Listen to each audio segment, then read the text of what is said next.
India TV YouTube channel को subscribe करें और बेल आइकन दबाएं। नमस्कार, आप देख रहे हैं इंडिया टीवी, आपके साथ मैं हूं मीनाक्षी जोशी। आज की बड़ी खबर, मोदी मंत्रिमंडल का विस्तार। जी हां, इससे जुड़ी हुई बहुत सारी बड़ी खबरें आ रही हैं, हम एक एक करके आपके सामने रखते हैं। पहली बड़ी खबर, केंद्रीय मंत्री देबाश्री चौधरी की मंत्रिमंडल से छुट्टी हो गई है। इस वक्त की बड़ी खबर आपको बता दें, महिला बाल विकास राज्य मंत्री देबाश्री चौधरी को हटा दिया गया है। इस वक्त की बड़ी खबर आपको बता दें, ये पहले से ही कहा जा रहा था कि ये केवल एक मंत्रिमंडल का विस्तार नहीं है, कई सारे रीशफलिंग भी हो सकती है, कई लोगों के पद भी जा सकते हैं।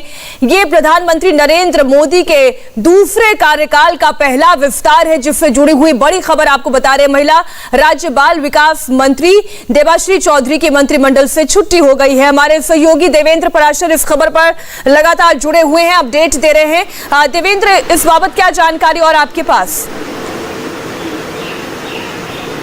ये बंगाल से आने वाली देबाश्री चौधरी, और जो कि महिला विकास राज्य मंत्री थी और 2019 के बाद उनको केंद्र में मंत्री बनाया गया था, उनको मंत्रिमंडल से छुट्टी दे दी गई है और फ़ोन करके उन्हें बता दिया गया है कि इस मंत्रिमंडल का जो एक्सपेंशन हो रहा है उस एक्सपेंशन में उनकी जगह नहीं बन रही है। जाहिर तौर पे ये एक बड़ा झटका देबाश्री चौधरी के लिहाज से, लेकिन ये तय माना जा रहा था कि विधानसभा चुनाव में जिस प्रकार से बीजेपी अपेक्षा के अनुरूप प्रदर्शन नहीं कर पाई थी, उसके बाद ये माना जा रहा था कि कुछ नेताओं के ऊपर गाज गिर सकती है। जो दो केंद्रीय मंत्री हैं उनमें से एक देबाश्री चौधरी का तो कंफर्मेशन आ गया है कि उनको अब मोदी मंत्रिमंडल में उनकी जगह नहीं है, उनका इस्तीफा ले लिया गया है। और यहाँ पर निश्चित तौर पर अब ये देखना होगा कि क्या उनकी जगह पर ही शांतनु ठाकुर आते हैं, क्योंकि शांतनु ठाकुर को लेकर बीजेपी के सोर्सेज लगातार ये बता रहे थे कि मतुआ संप्रदाय से आने वाले शांतनु ठाकुर को जगह मिल सकती है। लेकिन बड़ी बात है, देबाश्री चौधरी के लिहाज से चुनाव के दरमियान भी आप देखें तो वहाँ पर अपने क्षेत्र को लगातार प्रचार कर रही थी। कई सारे टसल की खबरें आ रही थी कि टीएमसी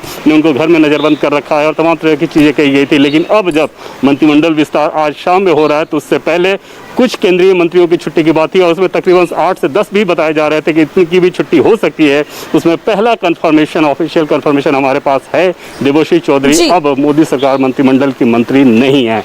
एक और बड़ी खबर, आज शाम 6 बजे मोदी सरकार के दूसरे कार्यकाल का पहला विस्तार होने जा रहा है। शपथ लेने से पहले मंत्री पद के दावेदार इस वक्त प्रधानमंत्री आवास 7 लोक कल्याण मार्ग पर पहुंच रहे हैं। शपथ ग्रहण से पहले प्रधानमंत्री ने अपने आवास पर भावी मंत्रियों को बुलाया। ज्योतिरादित्य सिंधिया, अजय भट्ट, शोभा करंदलाजे और साथ ही अजय मिश्रा के अलावा हिना गावित, नारायण राणे प्रधानमंत्री आवास पर पहुंच गए हैं। दिल्ली की सांसद मीनाक्षी लेखी भी प्रधानमंत्री आवास पर पहुंचने वाली हैं। यानी इन सब लोगों का मंत्री बनना तय है। प्रधानमंत्री आवास पर इस वक्त गृह मंत्री अमित शाह, बीजेपी अध्यक्ष जेपी नड्डा और रक्षा मंत्री राजनाथ सिंह मौजूद हैं।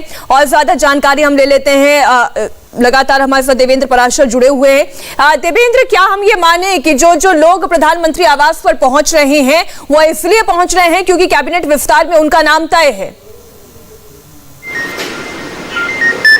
जी हाँ, निश्चित तौर पे, और ये इसीलिए बुलाया गया है, चाय पे बुलाया गया है। और कल जब इन नेताओं को उनको फोन गया था पार्टी संगठन महामंत्री की तरफ से, तब उनको सिर्फ ये कहा गया था कि आपको दिल्ली पहुंचना है, राष्ट्रीय अध्यक्ष से मुलाकात करनी है। उसके बाद बीजेपी राष्ट्रीय अध्यक्ष जेपी नड्डा ने इन सबको फोन किया और आज के बारे में ये बताया गया कि प्रधानमंत्री निवास पे आपको चाय के लिए आना है। और ये एक शिष्टाचार मुलाकात है जिसमें प्रधानमंत्री एक छोटा सा संबोधन भी करते हैं, नेताओं को एक संबोधन भी देते हैं कि किस प्रकार से जनता की जो अपेक्षाएं हैं उन अपेक्षाओं को आपको पूरा करना है। और उस लिहाज से पीएम के अलावा गृह मंत्री अमित शाह, रक्षा मंत्री राजनाथ सिंह और बीजेपी के राष्ट्रीय अध्यक्ष जेपी नड्डा वहां पे मौजूद है। और जिन नामों को आप देख रहे हैं, जैसे उत्तराखंड की बात कर लें, अगले साल उत्तराखंड में चुनाव होने हैं। अजय भट्ट जो कि नैनीताल के सांसद हैं, हालांकि केंद्र में उत्तराखंड से ऑलरेडी एक ब्राह्मण कोटे के मंत्री हैं डॉक्टर रमेश पोखरियाल निशंक, जो कि एचआरडी मिनिस्टर हैं।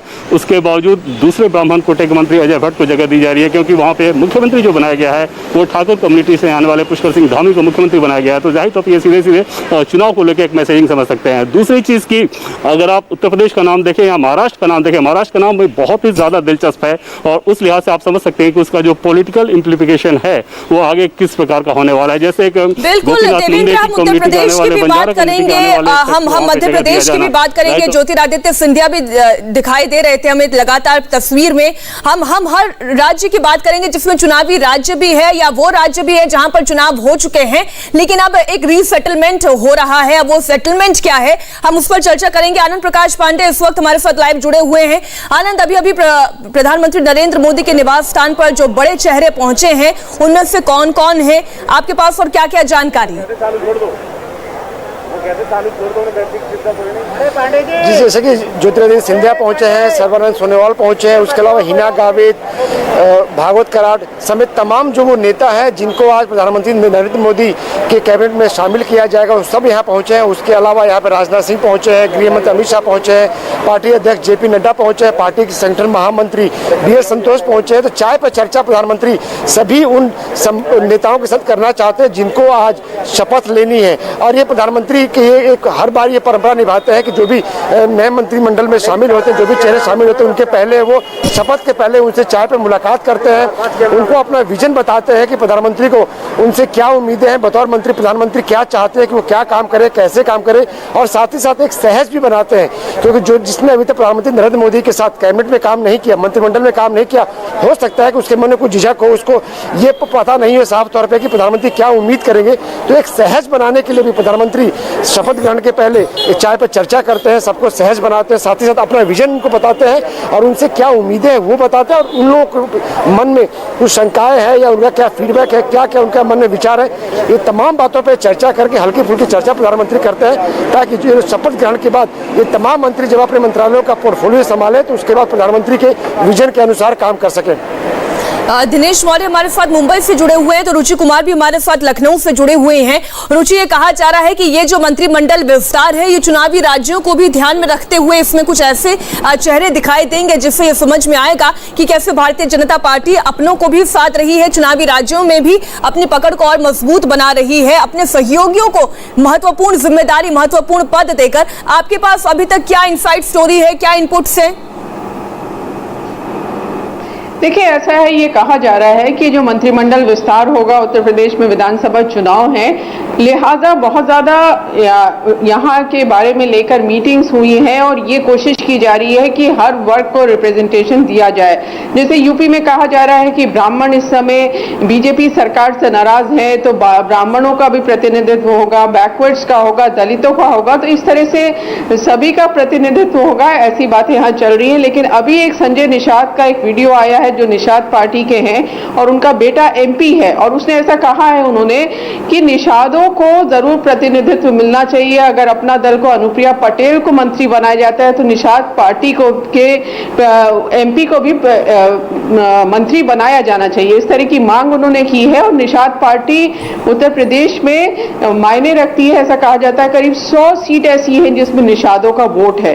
तो अब देखना होगा कि बीजेपी जो संजय निषाद ने मांग की है उस पर ध्यान देती है। रुचि, मैं आपको बीच में रोकना चाहूंगी। शपथ ग्रहण समारोह का जो इनविटेशन है वो एक्सक्लूसिव तस्वीर, वो एक्सक्लूसिव कार्ड इस वक्त आप देख रहे हैं इंडिया टीवी पर। आप देखिए, इसमें केंद्रीय मंत्री परिषद के मंत्रियों के शपथ ग्रहण समारोह के अवसर की उपस्थिति राष्ट्रपति भवन नई दिल्ली में बुधवार 16 आषाढ़, अब आप ये देखिए संवत जो है वो तारीख दी गई है और साथ ही जो जुलाई की तारीख है 7 तारीख 2021 को 6 बजे प्रार्थनीय है।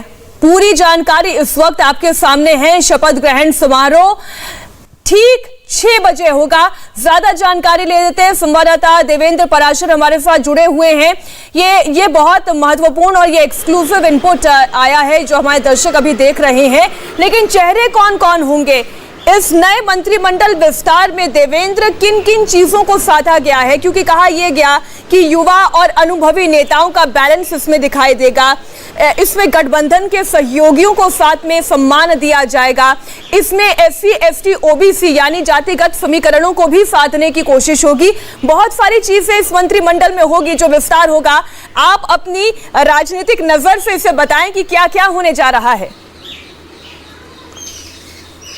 और इसमें 2-3 चीज़ें हैं। पहली बात तो मैं आपको ये बताऊं कि हालांकि उसके बारे में क्योंकि अभी ऑफिशियल कंफर्मेशन नहीं मिल पाया है इसलिए उसका जिक्र हम लोग नहीं कर रहे हैं, लेकिन एक बड़ा फेरबदल और सरप्राइज करने वाला जिसको कहा जाता है कोई कैबिनेट फॉर्मेशन अगर होता है, रिसफल होता है या एक्सपेंशन होता है, तो उसके लिए जो सबसे स्पार्कलिंग चीज़ क्या थी उसके लिए एक कन्फर्मेशन होना बाकी है, वो एक हो सकता है। ये अभी सिर्फ मैं इशारा कर रहा हूँ। और दूसरी चीज़ बता लेंगे कि जैसे कास्ट इक्वेशन या फिर काबिलियत, इन सारी चीज़ों को आप देखें, चाहे हिना गावित का आप उदाहरण ले।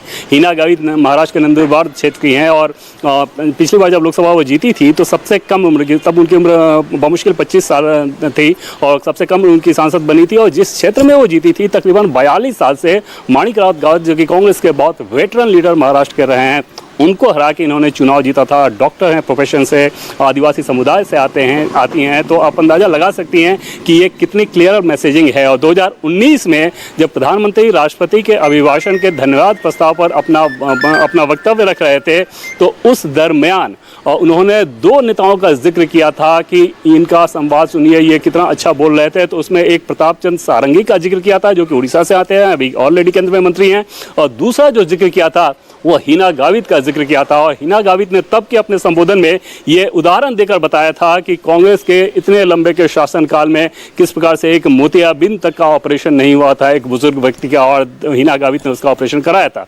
तो ये सारी चीज़ें जाहिर तौर पर, जैसा कि हम लोग बार बार इस बात को कहते रहे हैं कि प्रधानमंत्री मोदी जब एक्सपेंशन इस बार का करेंगे तो सांसदों की काबिलियत, खूबी, क्षेत्र में वो कितना इन्वॉल्व है, पार्लियामेंट में उसका इन्वॉल्वमेंट कैसा है, संगठन के कार्य में कितना इन्वॉल्व रहती हैं, इन सारे पहलुओं पर बहुत ज़्यादा जोर दिया जाएगा। उस लिहाज से इंपॉर्टेंट है। पंकज चौधरी की अगर बात कर ले उत्तर प्रदेश से, तो पंकज चौधरी कुर्मी समुदाय से आते हैं और कुर्मी समुदाय से आने वाले पंकज चौधरी जाहिर तौर पे अपना दल, हालांकि अनुप्रिया पटेल का कुर्मी वोट बैंक पे एक हमेशा से क्लेम रहता है और आमतौर पे माना जाता है कि उस जाति में अपना दल का अच्छा प्रभुत्व है, लेकिन गोरखपुर से सटा महाराजगंज और वहाँ पर पंकज चौधरी अगर उनको मंत्री बनाया जा रहा है तो आप अंदाजा लगाइए कि वो मैसेजिंग किस प्रकार की है कि बीजेपी सिर्फ इस बात के लिए भरोसे में नहीं रह सकती कि कोई संगठन का कोई सहयोगी दल ही उस वोट बैंक तक रीच आउट करे, बल्कि अपना नेता भी उस लिहाज से तैयार रहना चाहिए। पंकज चौधरी के प्रोफाइल की बात कर लें तो पंकज चौधरी बहुत लो प्रोफाइल अपना काम करते हैं, बिजनेसमैन हैं वहाँ पे महाराजगंज में। और एक और दिलचस्प चीज़ मैं आपको बताऊँ कि वहाँ योगी आदित्यनाथ जो कि उत्तर प्रदेश के मुख्यमंत्री हैं, गोरखपुर में उनका हमेशा से दबदबा रहा है और गोरखपुर से सटा क्षेत्र है महाराजगंज का, योगी आदित्यनाथ से कोई बहुत अच्छा इक्वेशन पंकज चौधरी का नहीं बताया जाता रहा है। लेकिन क्योंकि अपने क्षेत्र में उनका संपर्क बहुत बेहतर रहा है, लो प्रोफाइल के काम करते हैं और उस लिहाज से निश्चित तौर पे ये माना जा रहा था कि संभव है कि ये नाम शामिल हो जाए। और अब आप वहाँ पे पहुँचे हुए हैं तो जाहिर तौर पे इस पर अब मुहर लग चुकी है। अनंत, ज्योतिरादित्य सिंधिया भी प्रधानमंत्री आवास पहुंचे हैं, 7 लोक कल्याण मार्ग पहुंचे हैं। ये पहले से ही कयास लगाए जा रहे थे कि जिन जिन नेताओं की बड़ी भूमिका रही है सरकार बनाने में, वो ये एक्सपेक्ट कर रहे हैं। और ज्योतिरादित्य सिंधिया एक बड़े चेहरे हैं, कांग्रेस पार्टी छोड़कर वो भाजपा में आए हैं, तो वो अपने लिए जरूर किसी न किसी बड़े पद की उम्मीद जरूर लगाए हुए थे। क्या उन्हें मिल सकता है? कौन सी जिम्मेदारी उन्हें दी जा सकती है?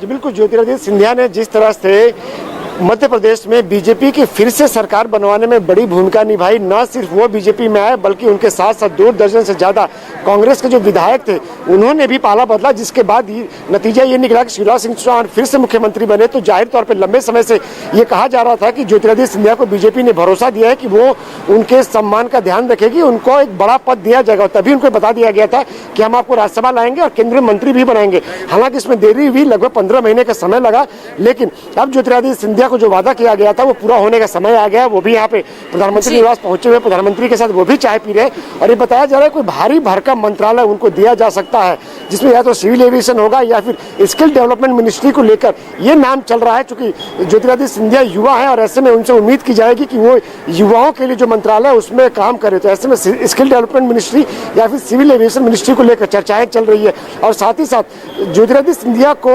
मंत्री बनाकर बीजेपी आने वाले समय में दूसरी पार्टी के और जो नेता जो बीजेपी की तरह रुख करना चाहेंगे उनको भी एक मैसेज देगी कि अगर आप बीजेपी में आते हैं बीजेपी का दामन थामते हो। बिल्कुल आपने सही कहा आनंद।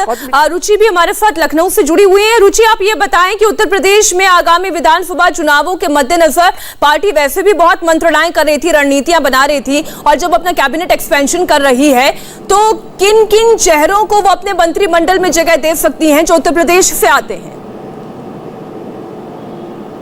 देखिए, ऐसा कहा जा रहा है कि डॉक्टर रीता बहुगुणा जोशी जो कांग्रेस से बीजेपी में आई थी 2016 में, फिर 2017 में विधानसभा का चुनाव वो जीती और योगी सरकार में मंत्री भी बनी, लेकिन जब 2019 का लोकसभा चुनाव आया तो उनको लोकसभा का चुनाव लड़ाया गया और वो जीती भी। लंबा उनका सियासी कैरियर रहा है। उनके पिता हेमवती नंदन बहुगुणा यूपी से मुख्यमंत्री रहे हैं, उनकी माँ यहाँ से एमपी रही हैं, उनके भाई उत्तराखंड के मुख्यमंत्री रहे हैं। रीता बहुगुणा जोशी खुद यूपी कांग्रेस की अध्यक्ष रही हैं, महिला कांग्रेस की राष्ट्रीय अध्यक्ष रही हैं और काफी ज्यादा संघर्ष करने वाली नेता मानी जाती हैं।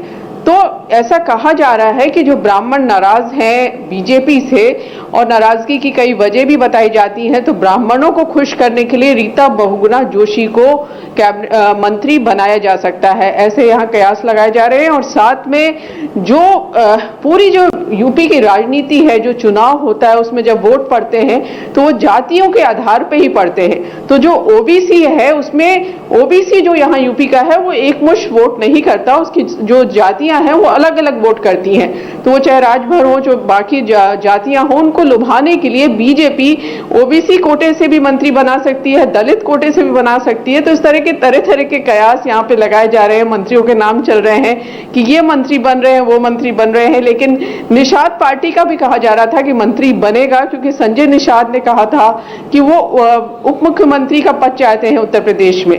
तो एक तरह से प्रेशर बनाना उन्होंने शुरू कर दिया था। लेकिन जिस तरह का बयान अभी अभी उनका आया है उससे ऐसा लगता है कि शायद उनको सिग्नल नहीं मिला है कि उनके बेटे मंत्री बनाए जा रहे हैं। जी रुचि, बने रही हमारे साथ। दिनेश मौर्य अभी हमारे साथ मुंबई से जुड़े हुए हैं। महाराष्ट्र का प्रतिनिधित्व दिनेश कैसा दिखाई दे सकता है इस कैबिनेट एक्सपेंशन में?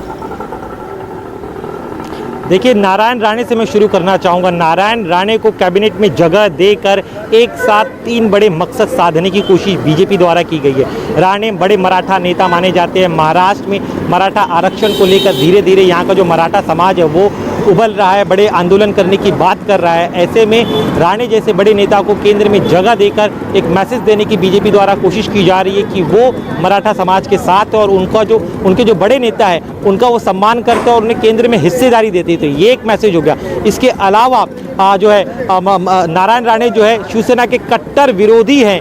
अब चूंकि बैकडोर दोनों के बीच बातचीत चल रही है लेकिन चीज़ें फाइनलाइज नहीं हो पा रही है। लेकिन इसके पहले भी शिवसेना ने जब 2019 में गठबंधन की बातचीत की थी, उस दौरान 2 बड़ी शर्तें रखी थी बीजेपी के सामने कि अगर आप हमसे गठबंधन करना चाहते हैं लोकसभा चुनाव में तो किरीट सोमैया को टिकट ना दिया जाए और पालघर की सीट हमें दी जाए। उस दौरान बीजेपी ने उनकी बात मान ली थी। बावजूद इसके शिवसेना ने जो है अंतिम समय पर 2019 विधानसभा चुनाव के बाद बीजेपी के साथ तोड़ दिया था। तो अब अगर शिवसेना वापस से गठबंधन करना चाहती है तो इस बार शर्तें जो है वो बीजेपी की होगी और ये मैसेज देने की कोशिश इस द्वारा भी की गई। इसके अलावा नारायण राणे को कैबिनेट में लेकर शिवसेना को टारगेट करने के लिए अब बीजेपी के जो परंपरागत नेता है, जो पुराने नेता है, उन्हें कभी भी अपना मुंह खोलने की जरूरत नहीं है, क्योंकि काफी जो नारायण राणे के जो तेवर रहे हैं वो हमेशा ही मुखर होकर जो है बिना संकोच के यानी आप जो जानकारी दे रहे हैं उससे बात तो तय है कि नारायण राणे का नाम तय है। अब इसमें कोई शक शुबा रह नहीं गया है। एक एक कर सिलसिलेवार तरीके से देवेंद्र आप वो नाम बताएं जिनका नाम लगभग तय है या जिनका नाम कंफर्म हो चुका है, क्योंकि कुछ नाम तो हम देख ही रहे हैं, दर्शक भी देख रहे हैं कि जो प्रधानमंत्री नरेंद्र मोदी से मिलने के लिए पहुंचे हैं, इसका मतलब ही ये है कि उनका कैबिनेट एक्सपेंशन में नाम सामने रहेगा। लेकिन कौन से नाम तय हैं और किन पर अभी भी थोड़ा सस्पेंस है?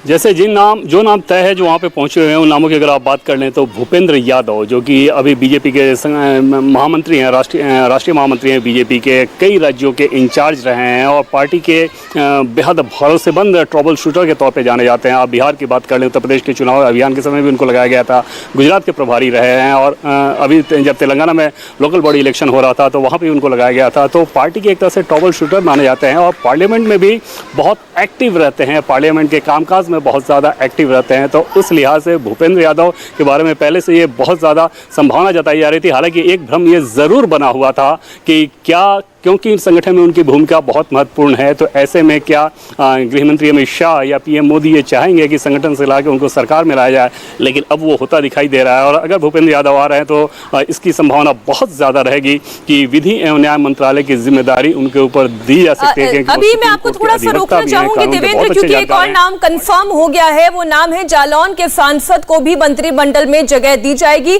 भानु प्रताप सिंह वर्मा आज मंत्री पद की शपथ लेंगे। रुचि ने इस मामले में थोड़ी और जानकारी हम तक भेजी है। रुचि, आप बताएं। देखिए, भानु प्रताप वर्मा जालौन के हैं और 5 बार के वहाँ एमपी रह चुके हैं, तो आप समझ सकती हैं कि कितने पुराने नेता हैं। उसके पहले वो यहाँ पे जो SC/ST आयोग है यूपी का, उसके उपाध्यक्ष रहे, फिर अध्यक्ष रहे और विधायक भी रहे, तो काफ़ी लंबा उनका इतिहास है। तो ऐसा कहा जा रहा है कि भानु प्रताप वर्मा को मंत्रिमंडल में मिलने की जगह मिलना लगभग तय है। मीनाक्षी जी देवेंद्र, आप इस पर और इन्फॉर्मेशन दे सकते हैं? भानु प्रताप सिंह वर्मा जो हैं वो मंत्री पद की शपथ लेंगे, इन्हें क्या जिम्मेदारी दी जा सकती है? देखिए, भानु प्रताप वर्मा की अगर बात कर लें आप, तो इस बार के उत्तर प्रदेश के चुनाव के लिहाज से समझें, जैसे 3-4 बार के ये सांसद रहे हैं, विधायक भी रहे हैं, और इस बार के उत्तर प्रदेश के चुनाव के हिसाब से आप समझें तो बीजेपी का बहुत ज़्यादा फोकस रहेगा और दलित वोट बैंक पे भी। पार्टी ये मानकर चल रही है कि मायावती का वैसा जनाधार नहीं है, मायावती उतना संघर्ष करती नहीं दिख रही है ज़मीन पे। ऐसी स्थिति में इस बात की संभावना बहुत ज़्यादा रहेगी कि बीजेपी अगर ठीक तरह से मैसेजिंग करे तो वो दलित वोट, जो कि उत्तर प्रदेश में बहुत अहम भूमिका निभाता है, लगभग 15 से 20% वोट दलित वोट बैंक वहाँ पे है, या और भी थोड़ा ज़्यादा हो सकता है इससे ज़्यादा, तो उस लिहाज से शेड्यूल कास्ट के नेता को इस मंत्रिमंडल में जगह दी जाएगी। उनमें से पहला नाम जो हमारे पास जिसका कंफर्मेशन है वो भानु प्रताप वर्मा, जो कि जालौन के सांसद हैं, उन्हें ये जगह दी जा रही है। तो कुल मिलाकर अगले चुनाव को ध्यान में रखे, उत्तर प्रदेश के विधानसभा चुनाव को ध्यान में रखकर जो जिस रणनीति की बात की जा रही थी, उस रणनीति में ये बिल्कुल फिट होते नजर आ रहे हैं और ये नाम उसमें बिल्कुल फिट होता नजर आ रहा है। दूसरा नाम जो सुनीता दुग्गल का है, जो कि हरियाणा से हैं, वो IRS ऑफिसर रही हैं और पार्लियामेंट में उनका जो परफॉर्मेंस है, उस परफॉर्मेंस को बीजेपी के कई बड़े नेताओं ने कई बार अप्रिसिएट किया था और वहाँ पर सुनीता दुग्गल वहाँ पर पहुँची हुई हैं। तो हरियाणा से वो एक नाम, और वो नाम जो कि उस कम्युनिटी में फिर से एक तगड़ा मैसेज देगा। और जैसा कि कल हम लोग इस बात को रिपोर्ट कर रहे थे कि इस बार का मंत्रिमंडल विस्तार होगा, उसके बाद नरेंद्र मोदी सरकार 2 के अगर इस मंत्रिमंडल को ओवरऑल देखा जाएगा तो ऐसा लगेगा कि चाहे पिछड़ा हो या दलित हो, उस लिहाज से सबसे ज़्यादा रिप्रेजेंटेशन इस मंत्रिमंडल में दिखेगा, ये पिछड़ा वर्ग का या दलित वर्ग का। ये हम कह सकते हैं आनंद कि इसमें एक जेंडर पैरिटी नजर आएगी, इसमें कास्ट पैरिटी नजर आएगी, इसमें चुनावी राज्यों की पैरिटी नजर आएगी। और अगर जो मैं रीसेटलमेंट की बात कर रही थी कि कुछ बड़े नेता ऐसे हैं जैसे सर्बानंद सोनोवाल जैसे नाम हो गए, जिनसे मुख्यमंत्री पद लिया गया, हेमंत बिस्वा शर्मा को बनाया गया मुख्यमंत्री, तो ऐसे में अब वो कहीं बगावत ना करते, इसलिए कोई एक महत्वपूर्ण जिम्मेदारी उन्हें दी जाए, इसलिए मंत्रिमंडल में बुलाया जा रहा है। हम इस पर विस्तार से चर्चा करेंगे। एक छोटे से ब्रेक का वक्त हो गया है। मोदी मंत्रिमंडल का विस्तार आज शाम 6 बजे होगा। शपथ ग्रहण समारोह का जो इनविटेशन कार्ड है वो भी हमने आपको दिखाया, इससे जुड़ी हुई एक एक डिटेल एक छोटे से ब्रेक के बाद।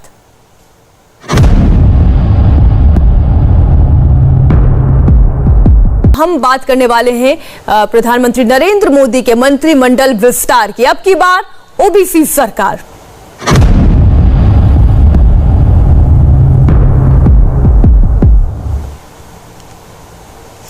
अब से ठीक 5.5 घंटे के बाद प्रधानमंत्री नरेंद्र मोदी मंत्रिमंडल का विस्तार होगा। जी हां, मंत्रिमंडल विस्तार से पहले पीएम मोदी ने भावी मंत्रियों को अपने घर चाय पर बुलाया है। मोदी की मीटिंग में अमित शाह, राजनाथ सिंह और जेपी नड्डा भी हैं। पीएम आवास पर ज्योतिरादित्य सिंधिया, नारायण राणे, सर्बानंद सोनोवाल पहुंच गए हैं और अभी देवेंद्र पराशर के पास कुछ और इनसाइड न्यूज आ गई है, कुछ नए इनपुट्स आए हैं। देवेंद्र बताएं।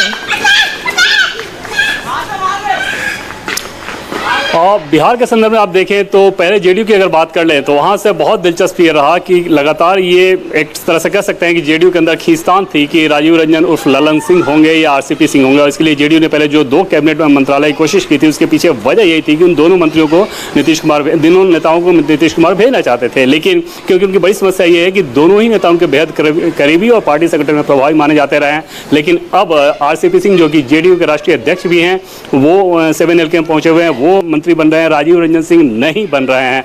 दूसरी दिलचस्प चीज ये है, और इसका मतलब ये रहेगा कि आगे आने वाले दिनों में जेडीयू संगठन में भी आप बदलाव देख सकती हैं, और इस बात की चर्चा है वहां पर कि संभव है कि आरसीपी जब राष्ट्रीय अध्यक्ष की कुर्सी छोड़े मंत्री बनने के बाद, तो बाद में उपेंद्र कुशवाहा को उसकी जिम्मेदारी दी जा सकती है। उस उपेंद्र कुशवाहा को जिसे नीतीश कुमार की एक लंबी अदावत रही है और इन दोनों का love and hate relation Bihar की पॉलिटिक्स कई सालों से देखते रही है। दूसरी चीज की पशुपति पारस जो कि चिराग पासवान के नेतृत्व में भरोसा होते तोड़ते हुए और सांसदों को तोड़ के अलग हुए थे, पशुपति पारस वहाँ पे पहुंचे हुए हैं और पशुपति पारस मोदी मंत्रिमंडल में जगह पाएंगे। ये भी एक बहुत दिलचस्प चीज़ रहेगी कि पशुपति पारस पर बीजेपी नेतृत्व ने भरोसा जताया। और ये आपको मैं एक बात बताऊं कि आमतौर पर यह चर्चा चलती थी बिहार चुनाव के समय भी कि चिराग पासवान जो कुछ भी कर रहे हैं उसके पीछे इंजीनियरिंग बीजेपी का असल में है। इस इंक्लूजन के साथ जाहिर तौर पे वो उस नैरेटिव को ज़बरदस्त तरीके से चोट पहुंचेगी, क्योंकि हमारे सोर्सेज ये बताते हैं और उस समय इस बात की जानकारी दे रहे थे कि बीजेपी का स्टेट लीडरशिप भले ही कुछ कर रहा हो पर्दे के पीछे, लेकिन जो टॉप लीडरशिप है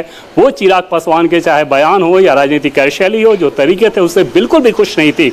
और पशुपति पारस को जिस प्रकार से जगह मिल रही है उससे उस बात पर मुहर लग जाएगी कि चिराग पासवान को लेकर बीजेपी का टॉप लीडरशिप यानी कि दिल्ली में बैठे बीजेपी के लोग बहुत ज़्यादा कोई संभावना नहीं देख रहे। मीनाक्षी, तो यानी दो नाम तो आपने एकदम क्लियर कर दिए हैं, पशुपति पारस और आरसीपी सिंह का, क्योंकि आरसीपी सिंह अब चाय के लिए पहुंच भी गए हैं और आप ये कह रहे हैं कि ललन सिंह के लिए अभी थोड़ी सी मुश्किल है और उनका नाम अभी फाइनल नहीं हुआ है। लेकिन एक और नाम जिस पर बिहार के चर्चा की जा रही थी, सुशील कुमार मोदी, क्या इस पर कोई इनपुट है आपके पास, कोई जानकारी? सुशील मोदी मंत्रिमंडल विस्तार में उनको जगह नहीं मिल रही है। और हालांकि एक आपको मैं दिलचस्प चीज़ बताऊं कि जब सुशील मोदी को बिहार की राजनीति से एक तरह से अलग किया गया, जैसे डिप्टी सीएम वो थे, चुनाव में सफलता हासिल हुई, दोबारा जब शपथ लेने की बारी आई तो सुशील मोदी को दिल्ली बुलाया गया था और दिल्ली में उन्होंने बीजेपी के राष्ट्रीय अध्यक्ष से मुलाकात की थी, देश के प्रधानमंत्री से मुलाकात की थी, रक्षा मंत्री राजनाथ सिंह से मुलाकात की थी। और तब रक्षा मंत्री राजनाथ सिंह की तरफ से उनको ये बताया गया, पार्टी के सोर्स हमें ये बताते हैं कि उनको ये कहा गया था कि अब आप बिहार की राजनीति से बाहर निकलिए और आपको सांसद बनाया जाएगा राज्यसभा भेज के और केंद्र में मंत्री बनाया जाएगा अगले मंत्रिमंडल विस्तार में। और सुशील मोदी उस बात को लेकर बहुत ज़्यादा होपफुल थे। दूसरी चीज़ की उनके कैलिबर की बात कर लें, बतौर मंत्री बिहार में वित्त मंत्री के तौर पर उन्होंने बहुत शानदार छाप छोड़ी, जीएसटी काउंसिल के चेयरमैन रहते हैं और उनके कार्य को बहुत ज़्यादा सराहा गया था। जो अपोजिशन के नेता थे जैसे चिदम्बरम जैसे नेता भी सुशील मोदी की इस मामले में तारीफ करते थे कार्यकुशलता को लेकर। तो उन सारे गुणों की वजह से माना जा रहा था कि शायद सुशील मोदी को जगह मिलेगी। लेकिन जो बिहार बीजेपी का मौजूदा संगठन है, जो मौजूदा ढांचा है, वो सुशील मोदी का रास्ता रोकना चाहता था और इस विस्तार के साथ ऐसा संभव दिख रहा है और ऐसा हो गया है क्योंकि सुशील मोदी पटना में ही है। और दूसरी चीज़ मैं आपको बताऊं कि इसके पीछे एक और वजह, आसान ये मामला इस लिहाज से हो गया कि बिहार में ऑलरेडी मंत्री हैं, बीजेपी के 5 मंत्री हैं, ऊपर से जेडीयू के आ रहे हैं, पशुपति पारस आ रहे हैं। तो ऐसे कंडीशन में बिहार से कितने ज़्यादा मंत्री दिए जाएं, ये पार्टी के नेतृत्व के लिहाज से या फिर देश के प्रधानमंत्री के लिहाज से भी एक बड़ा सवाल रहा होगा। क्योंकि उत्तर प्रदेश जैसे राज्य जहां पे 80 सांसद आते हैं, लोकसभा और राज्यसभा मिला के अभी बीजेपी के पास हैं, उनमें से प्रधानमंत्री को छोड़ें तो 8 केंद्रीय मंत्री हैं। और अगर बिहार से, जो कि बिहार पे अभी चुनाव भी नहीं होना है, अगला लोकसभा चुनाव सीधे जाना है, तो वहाँ पे इतना ज़्यादा रिप्रेजेंटेशन कैसे, जबकि ऑलरेडी बिहार से 5 मंत्री बीजेपी के पास थे। तो वो एक वजह भी आसान बन गई होगी। बिहार का दबदबा है वो तो दिखाई दे रहा है और जैसे कि आप जानकारी दे रहे हैं उससे भी ये समझ में आता है। लेकिन आनंद, आप इस पर थोड़ा सा और प्रकाश डालें कि कौन कौन से नेता प्रधानमंत्री नरेंद्र मोदी से मिलने के लिए पहुंचे हैं, क्योंकि उन नामों पर तो हम फाइनल मुहर लगा ही सकते हैं।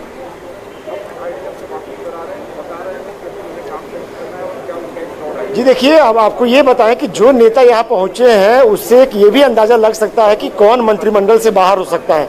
मीनाक्षी लेखी यहाँ पहुँची है प्रधानमंत्री निवास पे, तो फिर डॉक्टर हर्षवर्धन का क्या होगा जो कि देश के स्वास्थ्य मंत्री है, क्योंकि दिल्ली से क्या दो कैबिनेट मंत्री बनेंगे। और दूसरा सवाल ये कि उत्तराखंड से अजय भट्ट यहाँ पहुँचे हैं जो कि ब्राह्मण नेता है, तो ऐसे में रमेश पोखरियाल निशंक जो कि एचआरडी मंत्री हैं वो भी ब्राह्मण है, तो क्या उत्तराखंड से 2 ब्राह्मण केंद्रीय कैबिनेट में रहेंगे? तो ये कई सवाल है। इससे ये भी पता चलता है कि किन किन की छुट्टी हो सकती है। और तीसरा नाम हम आपको बताएं कि शोभा करंदलाजे जो ये कर्नाटक से हैं और वो वोकालिगा कम्युनिटी से आती हैं, और अभी सदानंद गौड़ा जो कि केंद्र में केमिकल एंड फर्टिलाइजर मिनिस्टर है, वो भी वोकालिगा कम्युनिटी से आते हैं। तो ऐसे में हो सकता है कि इसमें से कोई एक ही मंत्रिमंडल में रहे, दूसरे की छुट्टी हो जाए, क्योंकि आपको वहाँ पे कास्ट भी बैलेंस करना होगा, आपको लिंगायत वोकालिगा में बैलेंस करना होगा। तो ऐसे में नज़र इस बात पर भी है कि जो लोग पहुँचे उससे इसका भी अंदाजा लग रहा है कि कौन कौन जो है वो मंत्रिमंडल से बाहर हो सकता है। अनुराग ठाकुर यहाँ पहुँचे हैं, यानी कि अनुराग ठाकुर का प्रमोशन हो सकता है।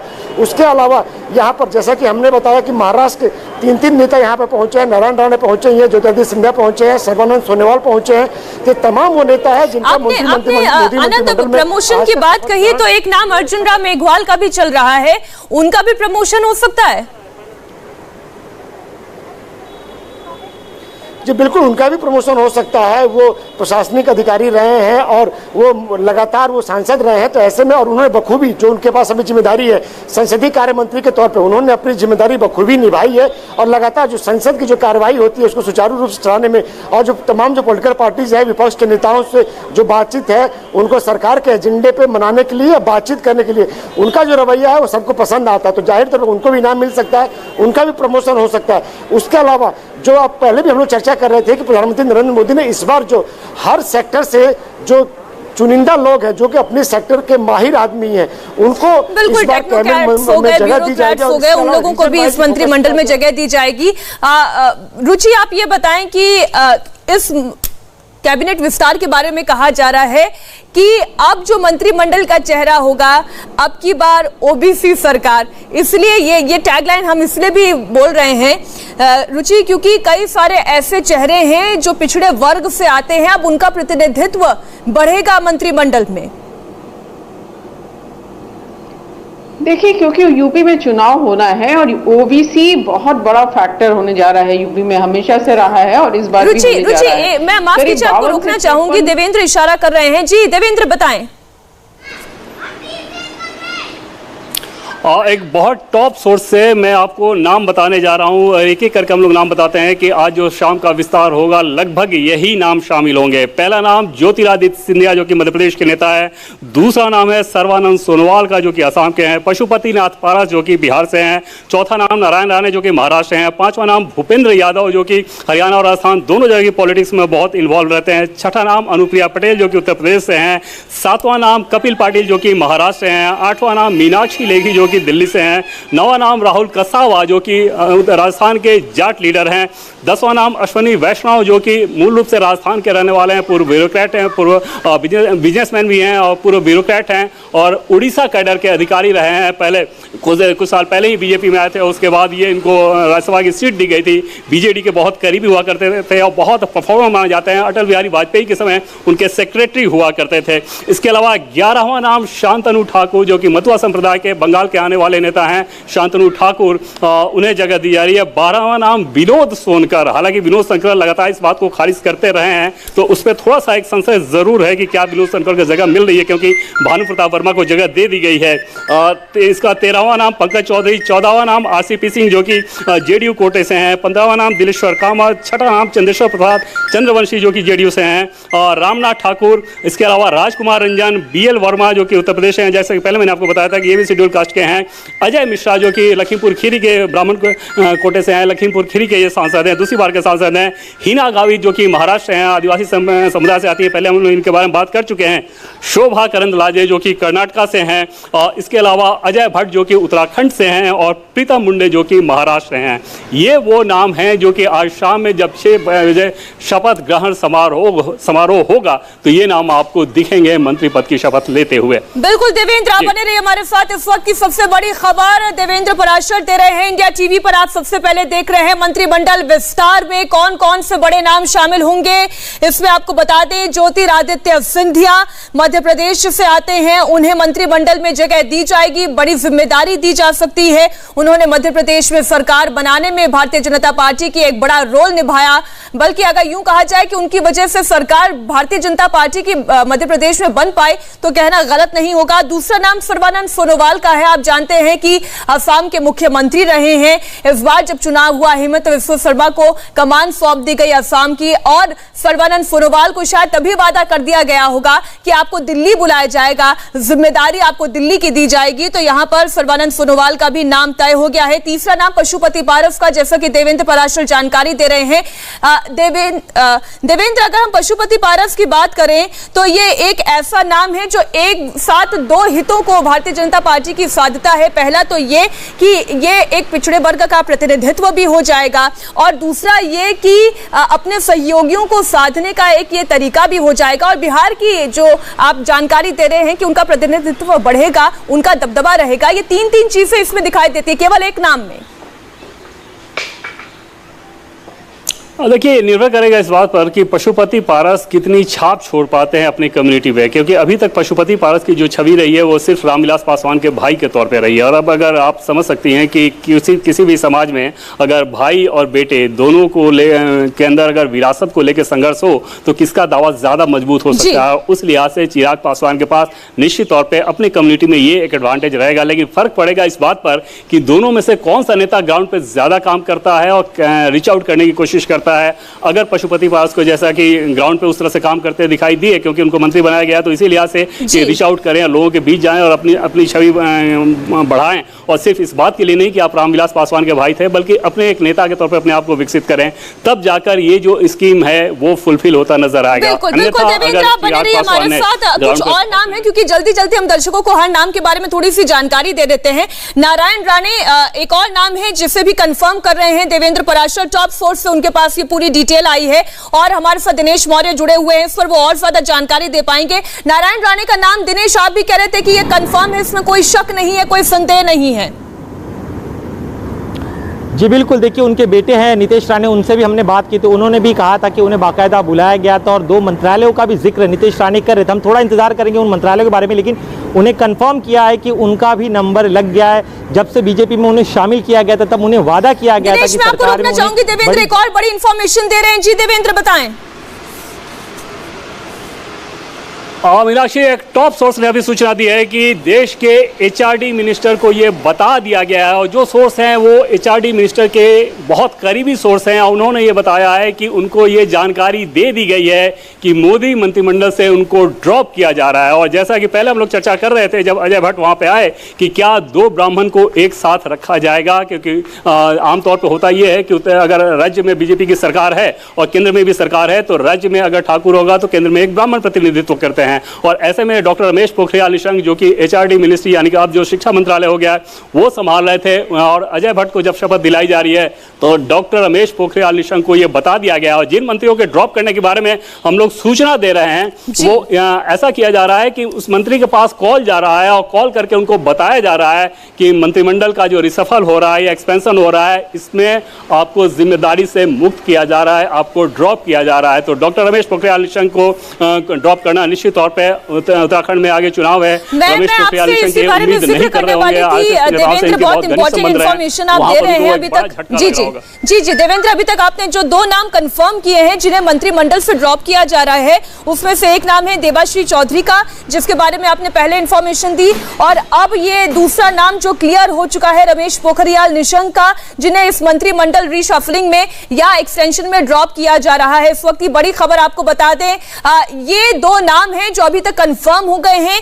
देबाश्री चौधरी, और दूसरा नाम है एचआरडी मिनिस्टर रमेश पोखरियाल निशंक को, उनको मंत्रिमंडल से हटाया जा रहा है। और जैसा कि आप जानते हैं कि उत्तराखंड में चुनाव भी होने हैं, वहां पर भी एक बड़े चेहरे की जरूरत होगी, तो हो सकता है रमेश पोखरियाल निशंक को कोई बड़ी जिम्मेदारी उस वक्त चुनावों को देखते हुए वहां पर दी जाए, तो और उनकी जगह अजय भट्ट को मंत्रिमंडल में शामिल किया जाएगा। ये एक नाम और कंफर्म हो गया है अजय भट्ट का, जिन्हें मंत्रिमंडल में शामिल किया जाएगा इन प्लेस ऑफ, अगर हम कहें कि रमेश पोखरियाल निशंक के।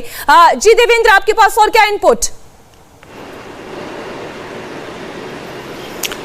और देखिए, ड्रॉप जिन मिनिस्टर्स का ड्रॉप करने को लेकर हम लोग नाम बता रहे हैं, जाहिर तौर पर इसके लिए सबसे पहले और सबसे ज़रूरी ये रहता है कि उस मिनिस्टर्स या उनके जुड़े हुए अधिकारी से कंफर्मेशन हो जाए। तो कुछ और नाम हैं हमारे पास ड्रॉप करने को लेकर, लेकिन बस उस कंफर्मेशन का इंतजार है कि वहाँ से भी जब कंफर्म हो जाए, क्योंकि ड्रॉप किसी को हटाया जाना बहुत बड़ी बात होती है। और ऐसी स्थिति में सिर्फ सोर्स के आधार पर तुरंत से उस चीज़ को सार्वजनिक नहीं किया जा सकता। तो रिकन्फर्मेशन कर रहे हैं, अब से थोड़ी देर के अंदर एक बार फिर से हम बताएंगे कि एक अगला कौन सा मंत्री है जिसको मोदी मंत्रिमंडल से ड्रॉप किया जा रहा है। और 2 बड़े नाम ऑलरेडी हम लोगों के पास हैं, बस उनके तरफ से, उन मंत्रियों की तरफ से कंफर्मेशन का इंतजार है कि क्या उन्हें ये सूचना दे दी गई है कि उन्हें मोदी मंत्रिमंडल से ड्रॉप किया जा रहा है। जैसे कि पहले मैं आपको बता रहा था कि जिसे भी हटाया जा रहा है उनको हटाने की सूचना फोन से दे दी जा रही है कि आपको ड्रॉप किया जा रहा है। जी देवेंद्र, थोड़ा सा इंतजार कर लेते हैं और फिर देखते हैं और कौन कौन से नाम क्लियर होते हैं।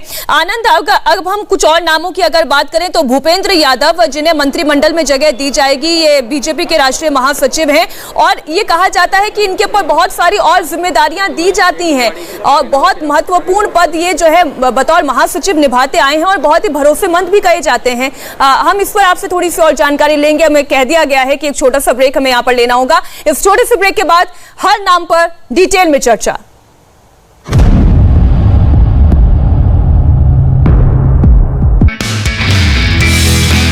नमस्ते, मैं हूं मीनाक्षी जोशी। वीडियो और खबरों से अपडेट रहने के लिए India TV YouTube channel subscribe करें, बेल आइकन दबाना ना भूलें। जुड़े रहें इंडिया टीवी के साथ।